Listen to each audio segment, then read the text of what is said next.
Et dans Genèse chapitre 8 au verset 4, dans l'U seconde 1910, l'une des versions les plus traduites au monde, on vous parle du récit de Noé.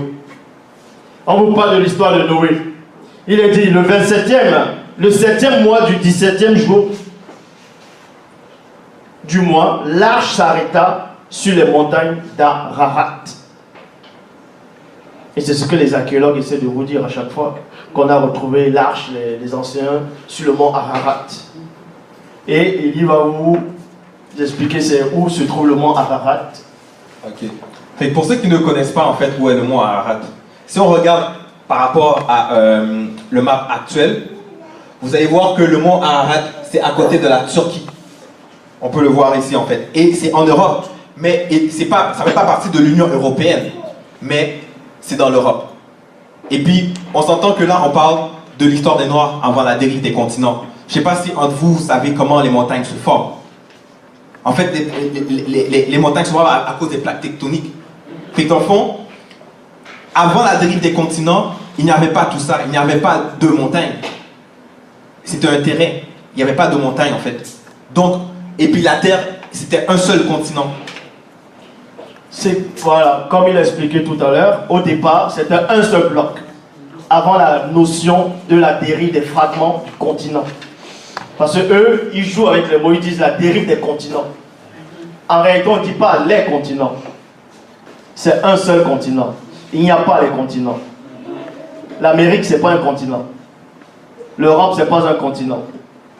L'Asie, ce n'est pas un continent. Ce sont des blocs de terre. Pourquoi? Parce que le Canada, ça voulait dire village en langue iroquois. Canada, ça voulait dire village. Vous pouvez vous renseigner. Ça voulait dire village en langue iroquois. Pourquoi ils nommaient ça village? Par rapport à quoi ils nommaient le Canada village? C'était par rapport à quoi?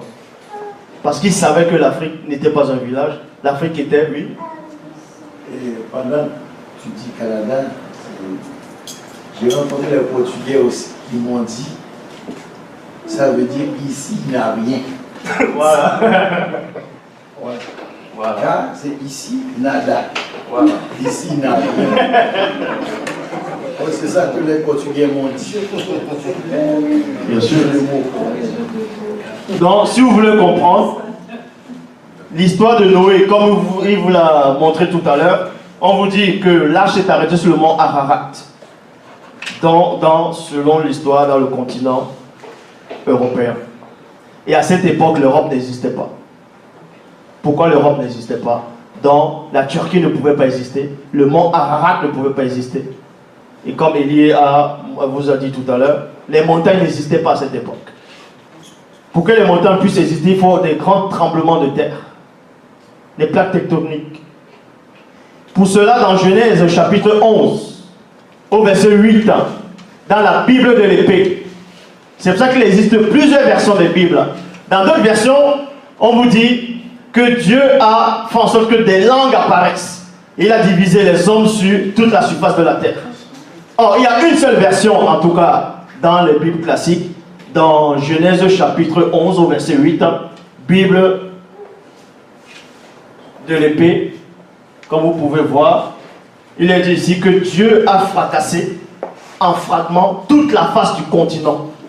Toute la face du continent. Donc au départ c'était l'Afrique, un seul bloc. On a frappé la face du continent et ça a créé les autres bouts de terre. Les autres terres se sont manifestées. C'est ce qu'on appelle maintenant l'Europe, l'Amérique, l'Asie, l'océan, l'Océanie, et ainsi de suite. Donc si vous voulez savoir, que ce soit l'Amérique, l'Europe, tout ça, c'est toujours l'Afrique. Et eux, ils le savent. Donc quand on dit à l'homme noir, rentre chez toi, va en Afrique, tu dois lui dire, non, je suis chez moi partout. Puisque quand on a créé l'homme noir, qu'est-ce que le Créateur a dit?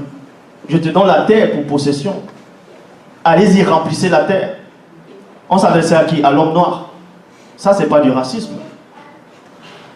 Mais c'est l'histoire.